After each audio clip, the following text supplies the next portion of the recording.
네, 오늘부터 참 믿음이라는 그 큰 제목으로 또 메시지 나갑니다. 제가 여지껏 이 전도운동을 하면서 많은 만남이 있었죠. 그러다가 이제 타지로 이사 가거나 또 오래간만에 만나는 사람들이 있어요.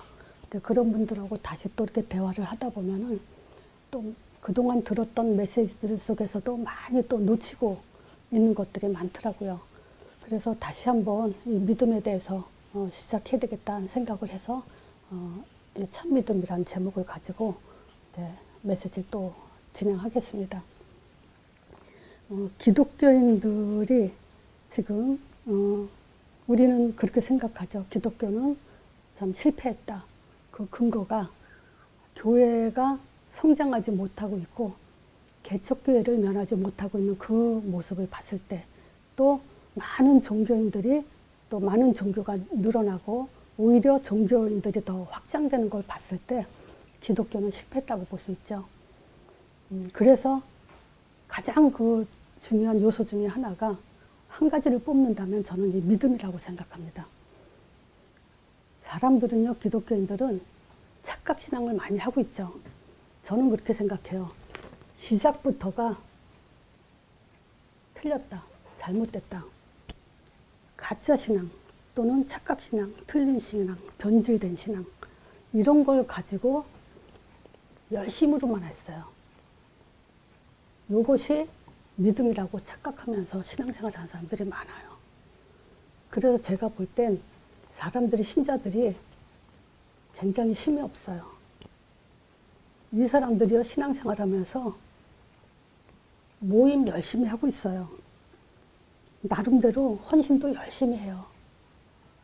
헌금도 열심히 하고, 뭐 예배 참석은 뭐 물론이고, 물론 지금 또 심각한 것이 코로나 사태로 인해서 교회를 안 가다 보니까 또 이 교회 안 가면 안 된다라고 생각했던 그런 것들이 또 많이 이제 그 교회 예배 생활에 굉장히 마이너스가 되고 있고, 후대들이 또 교회를 또 가볍게 여기는 그런 이제 문제가 발생되긴 했죠.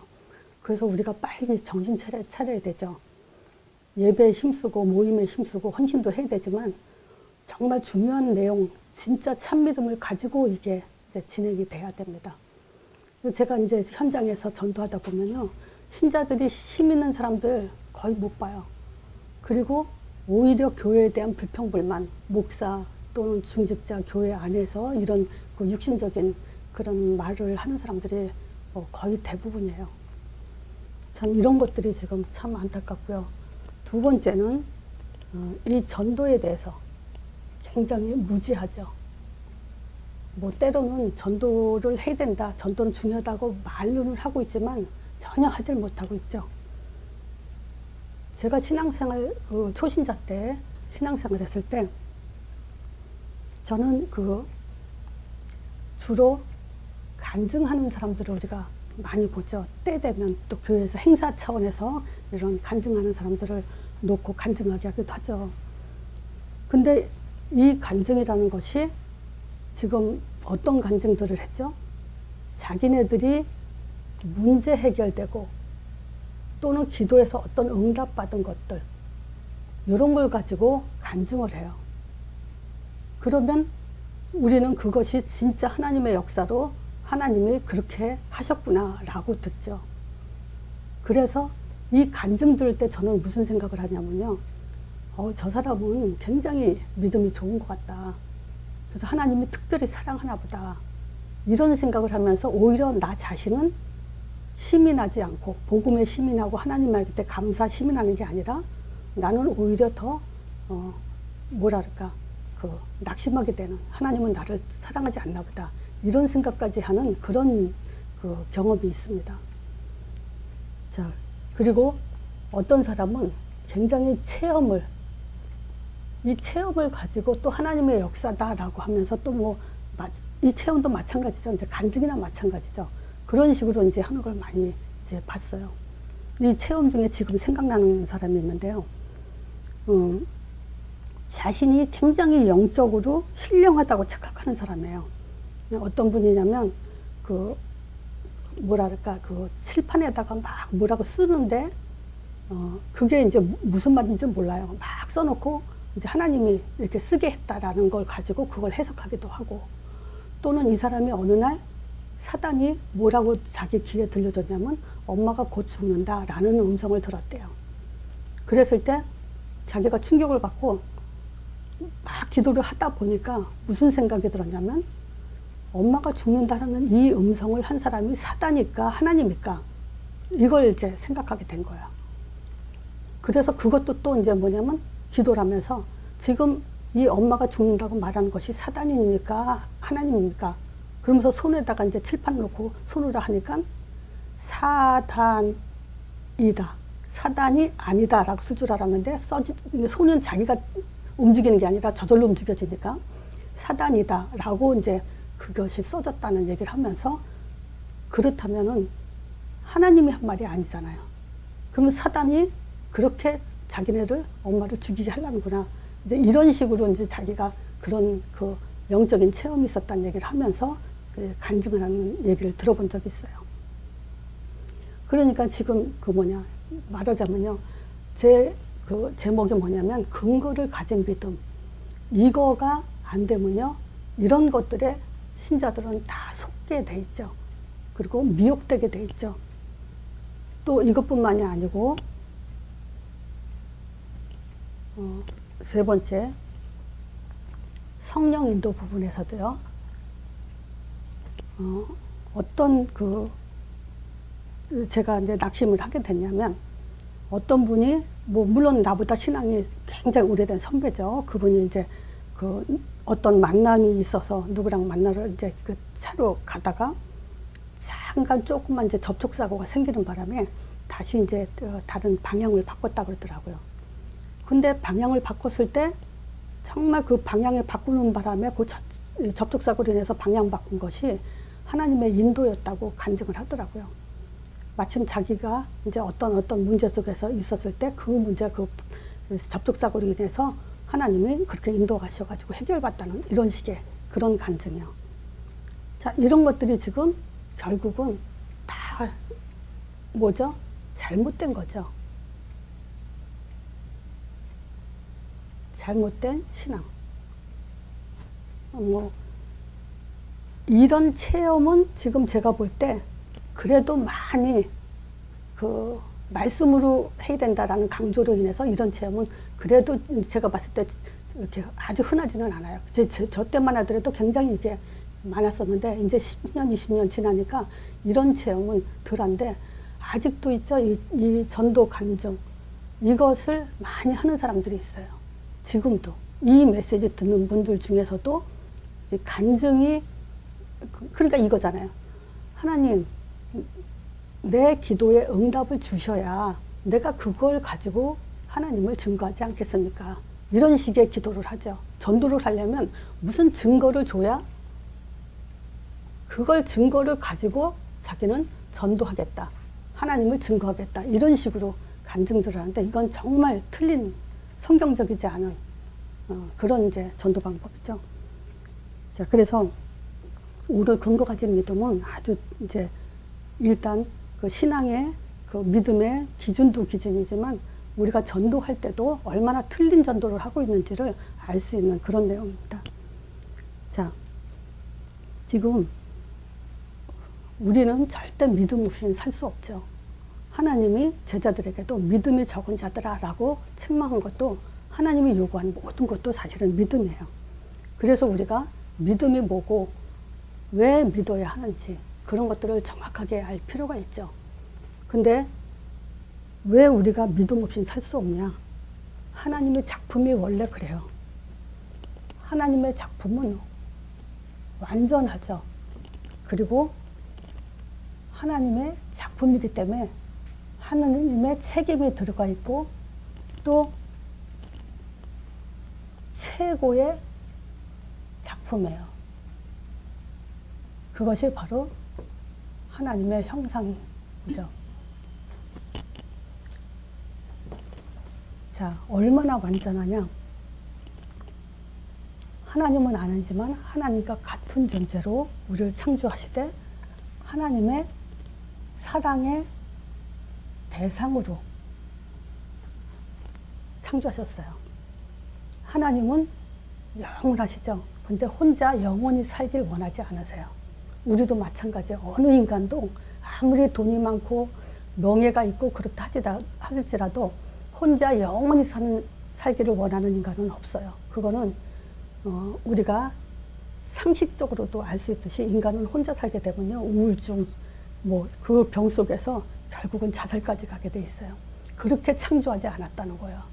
하나님은 자기 형상대로 창조해서 모든 인간은 하나님 떠나서는 살 수 없게 그렇게 창조되어 있죠. 에베소서 1장 5절에 그 기쁘신 뜻대로 우리를 예정하사 예수 그리스도로 말미암아 자기 아들들이 되게 했는데, 사랑의 대상, 그것은 하나님의 기쁜 뜻이에요.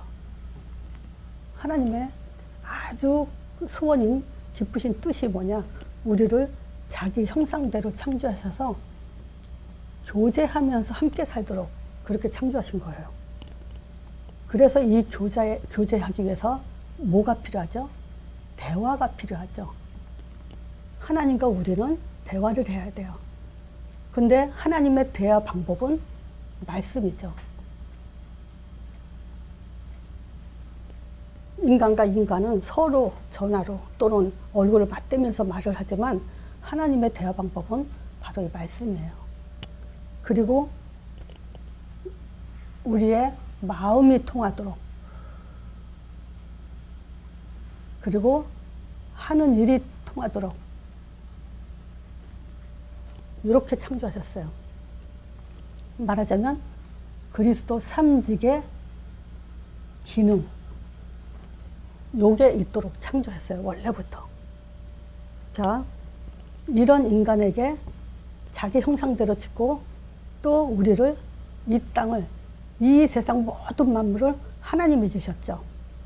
그 지은 모든 만물을 우리에게 다스리고 지키라고 처음부터 그렇게 창조하셨어요. 그래서 우리 어떤 면에서는 역사해 주셔요. 능력 주세요가 아니라 아예 능력자로, 그런 정복자로 처음부터 그렇게 창조된 존재예요. 그래서 이 정복의 축복을 에덴 동산을 통해서 또는 가나안 땅, 요걸 들어가게 하라 했죠.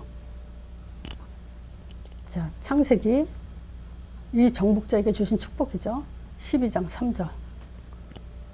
뭐라 그랬냐? 너를 축복하는 자는 내가 축복하고 너를 저주한 자는 내가 저주한다.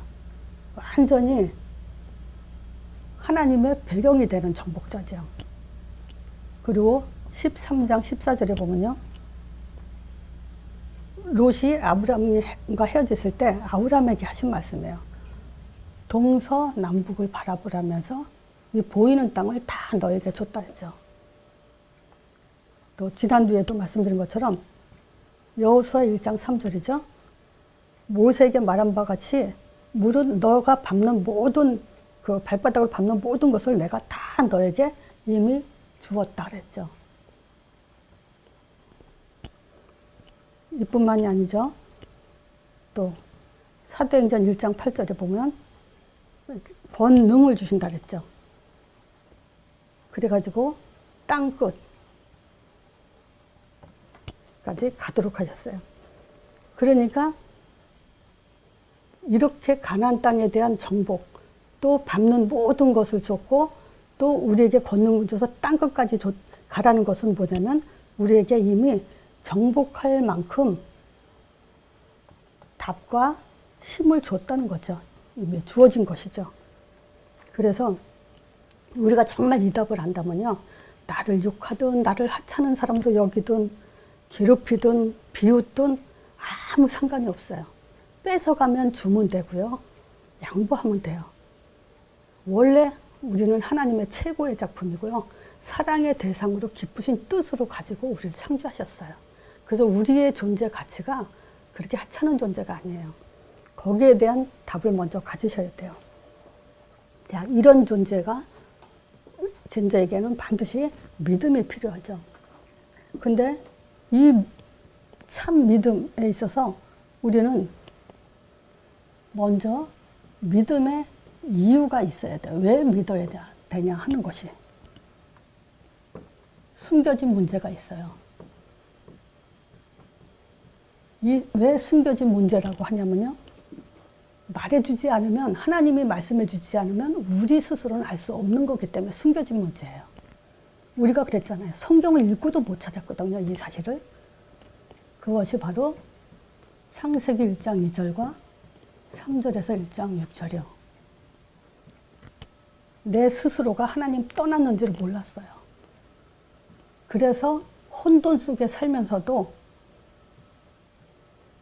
혼란한지 모르면서 세상을 살아갔었어요. 그렇잖아요. 사람들은 생각하잖아요. 그럼 자기 생각은 다 생각하고 사는 줄 알죠. 이 생각으로 볼 거 보고 듣고 있고 판단하고 그러면서 알 거 안다고 생각하며 살았죠. 물론 지식 부분 같은 경우는 뭐 전문성이 없으면 알지 못하지만 나름대로 우리는 생각하게 살면서도 인생에 답은 없었죠. 그래서 제가 언젠가 어떤 분 만났을 때 그런 말을 하더라고요. 세상에는, 우리 인생에는 답이 없다. 불신자거든요, 그거는. 맞아요. 근데 답이 있는데 모르고 살죠.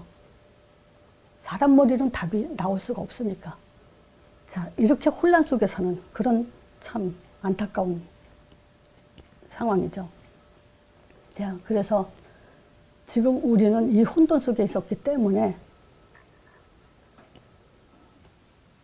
굉장히 공허함 속에 살고 있죠. 왜요? 죄 때문에. 하나님 만나지 못한 인간은 죄를 졌기 때문에, 죄 속에 있기 때문에 그 죄는 굉장히 우리를 공허 속에 빠뜨리게 되죠. 너무너무 공허하니까 자꾸 육으로 점점 더 빠져들어가죠. 공허를 채우려고, 육적으로. 그러다 보니까 흑암이 깊어지죠. 근데 이 흑암이 깊어진다. 그것이 얼마나 깊어지냐. 멸망이 될 때까지. 요한복음 10장 10절이죠. 도적이 오는 것은요. 도적질하고 죽이고 멸망시키는 것 뿐이에요. 계속 이 문제는 주님이 오시는 그날까지 불신자에게 또 신자에게도 미혹해서 속여가면서 계속 역사하고 있죠. 그래서 이 숨겨진 문제 때문에 믿음이 필요하죠. 그래서 믿음이 뭐냐? 한마디로 말하면요. 하나님이 하신 일을 믿는 게 믿음이죠.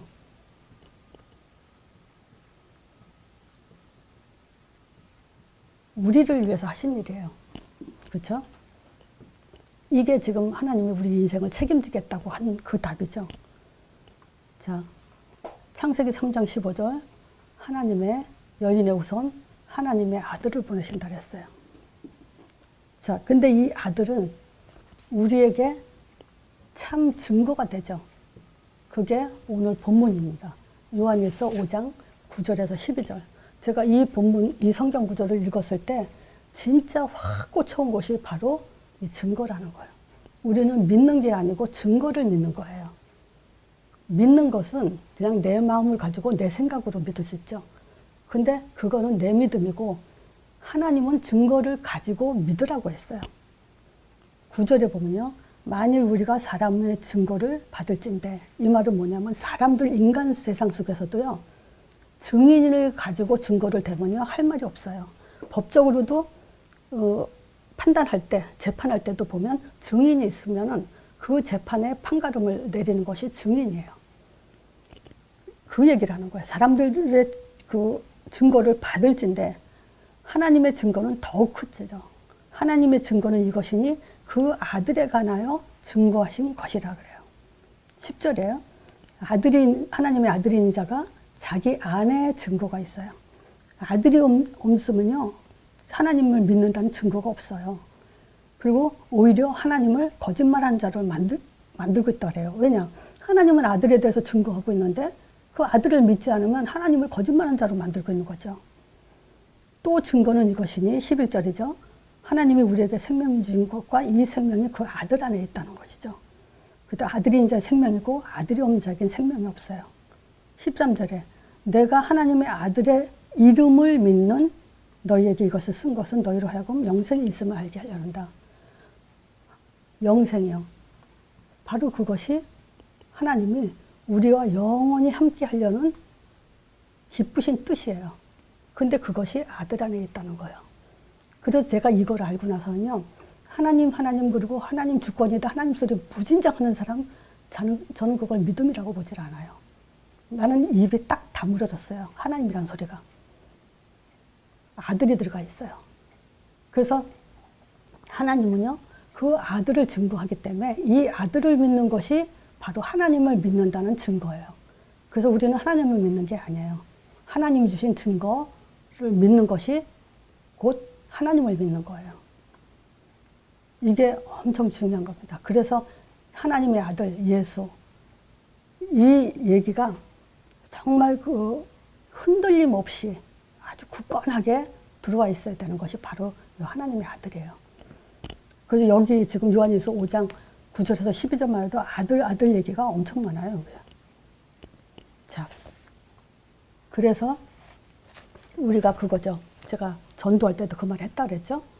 네가 믿는 하나님의 진짜 하나님인지 증거를 대봐라. 우리는 하나님의 아들을 보내놓고 자기를 증거했다. 다른 종교, 세상에 종교가 엄청 많죠. 근데 증거가 없어요. 그들은 자기네들도 자기네들 섬기는 신이 있다고 하면서도 하나님이란 증거도 없고 그 신이 자기네들을 구원했다는 증거가 없어요.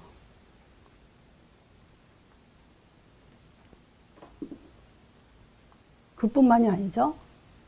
이 부활을 통해서 우리에게 무슨 증거를 줬죠? 하나님이 살아계시다는 증거.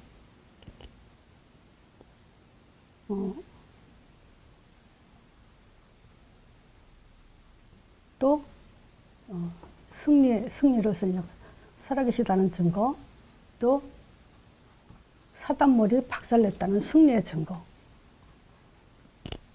그뿐만이 아니라 그 예수 이름으로 우리가 뭐 할 때? 고백할 때, 시인할 때, 또는 시인할 때, 신뢰할 때 성령을 보내주시죠. 그래서 성령이 언제 내게 역사하냐? 기도할 때가 아니에요. 그래서 이걸 제가 어린아이들한테 제가 물어보죠. 하나님이 언제 역사하지? 그러면 기도할 때 그래요. 그럼 분명히 저는 그걸 100% 예수 이름으로 네가 고백할 때, 부를 때 하나님이 성령을 보내주신다. 그거를 약속했다. 두 번째 단계에 약속이란 단어를 또 처음에는 예수 이름으로 성령 보내준다. 그것만 계속 얘기하죠. 근데 정말 너 믿어지냐? 그랬을 때 애들 안 믿어져요. 약속을 했다. 그래서 계속 약속을 얘기해요. 그래서 성령의 역사하는 증거가 뭐냐? 예수 이름이에요. 그거를 지금 우리는 증거를 가진 믿음을 가져야 되죠.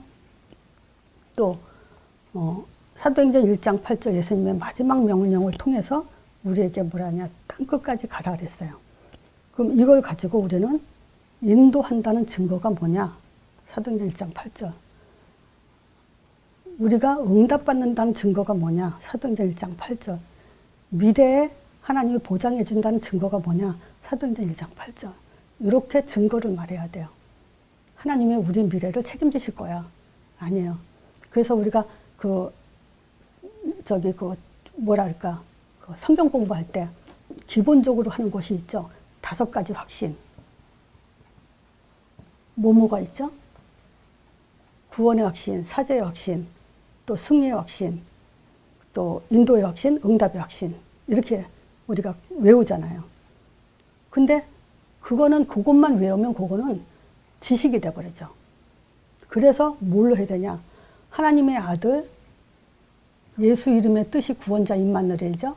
하나님의 아들 예수께서 우리의 구원의 증거가 되시고, 또 십자가 사죄의 확신, 또 부활을 통해서 승리의 확신, 예수 이름으로 통해서 우리가 이제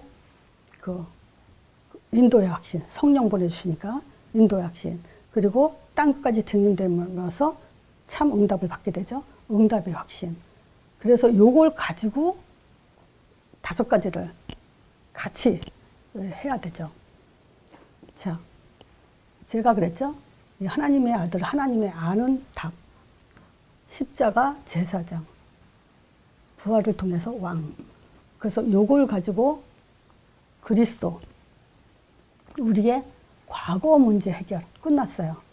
지금 내가 예수 이름 부를 때 현재 문제 끝났어요. 미래, 전도자의 삶으로 미래 문제 끝났어요. 이 하나님이 한 번에 하신 일을 가지고 우리는 과거, 현재 모든 문제가 끝난 거예요. 그래서 우리의 믿음은 근거를 가진 믿음, 증거를 가진 믿음이에요. 그래서 보세요. 우리가 내 문제 해결돼 가지고 하나님의 내 문제 이렇게 해결해 줬다는 그 간증을 통해서 전도를 한다는 것은 하나님의 방법이 아니에요. 하나님의 증거는 요거예요. 그래서 우리는 이거를 말하는 증인이 되는 것이지, 내가 체험하고 있었던 일, 이런 거 가지고 한다는 것은 그건 종교죠. 모든 종교가 다 그렇게 해요. 어느 종교인들이나. 그렇지만 기독교라는 하나님의 방법은 바로 이것이 우리가 근거를 가진 믿음, 참 믿음이에요. 자, 그래서 제가 이 믿음을 정말 여기에 꽂히게 하는 것이 뭐가 있냐면요. 하나님의 계획이요. 유일한 계획.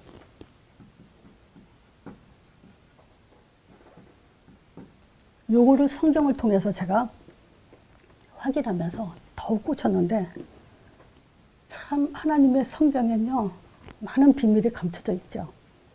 아무나 알아보지 못해요. 저는 이 가인과 아벨, 또 이스마엘과 이삭, 또 에서와 야곱, 장자의 비밀이요. 장자는요 다 실패해요. 구약에. 왜 이것이 계속 실패로 갔는가?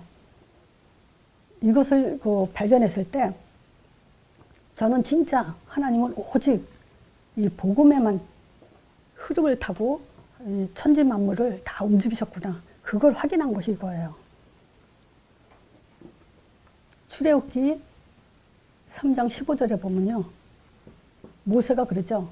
어떻게 내가 그 바로 앞에 가서 이스라엘 백성을 끄집어내냐. 나를 보내신 자가 누구냐고 물어보면 내가 뭐라고 대답하냐 했을 때 여기서 나는 아브라함의 하나님, 이삭의 하나님, 야곱의 하나님이다 라고 하면서 요셉 얘기가 빠져요. 구약에는 전체가 다 아브라함 하나님, 이삭의, 야곱의 하나님이다 까지만 나와요. 왜 그러냐면요. 그리스도의 조상, 요 줄기만 가지고 얘기하는 거예요. 요셉은 메시아 조상이 아니에요. 야곱까지예요. 그 다음에 야곱의 12아들 중에서 그 유다가 나오죠. 유다로 이어져요. 그래서 요셉은 빠지죠. 하나님이 이거 실수로 다 요셉 뺏겠어요? 아니요. 그리스도의 줄기만 가지고 계속 메시지 하시는 거예요. 이것뿐만이 아니에요. 요 야곱이 창세기 48장에 보면요. 자기 자녀 12자녀에게 그 12자녀 창세기 48장에 요셉의 아들 있죠. 에브라임, 므낫세. 얘네들한테 축복 기도할 때 얘가 장자고 얘가 차자예요. 근데 야곱이 눈이 어두웠음에도 분명히 요셉이 오른손에 므낫세를 놓고 왼손에 에브라임을 앉힐 것을 알고 손을 어긋맞게 기도하죠. 오른손으로 에브라임을 대고 므낫세를 왼손을 대죠. 그랬더니 요셉이 왜 그렇게 하냐고 장자 차자가 바뀌었다고 얘기를 하죠. 그때 야곱이 뭐냐면 내가 안다라고 해요. 왜 야곱이 이 장자와 차자를 구분해서 축복 기도를 했을까요? 하나님은 그 한 사람의 죄로 인해서 모든 사람이 죄가 들어오고 마지막 아담인 예수에 대한 그 메시지를 계속 지금 줄기를 이어가는데 야곱이 그것을 알고 있는 거예요. 요셉은 그 부분에 대해서 알지 못하고 있죠. 자,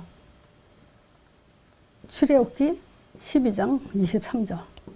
결국 장자의 죽음으로 인해서 양의 피 바른 날 장자를 죽여버림으로 인해서 이스라엘 백성이 출애굽하는 그런 역사를 기록해놨죠. 로마서 5장 19절에요. 한 사람의 순종치 아니함으로 많은 사람이 죄인된 것 같이 한 사람이 순종함으로 해서 많은 사람이 의인이 됐다라고 얘기하는 그 비밀이 구약 전체에 감춰져 있어요. 모든 것이 그리스도 중심으로 하나님은 시간표를 흘리고 있고 감춰놨던 비밀들이에요. 그래서 우리가 알 수 있는 것이 뭐냐? 에베소서 1장에 그리스도 안에서 그리스도로 말미암아 그리스도 아니면 예수 그리스도 아니면 하나님 절대 일하지 않으세요. 10절에 뭐라 그러냐? 하늘과 땅이 통일된다 그래요. 통일시키는 그 답은 예수 그리스도예요. 그리스도 안에서만 일어나는 일이에요. 우리는 땅에 있죠. 근데 하늘에 신령한 보좌의 축복이 우리에게 임하게 되어 있는 그 통일을 말하는 거예요. 마태복음 28장 18절에도 나오죠. 하늘과 땅의 모든 권세를 예수 그리스도에게 있다고. 28장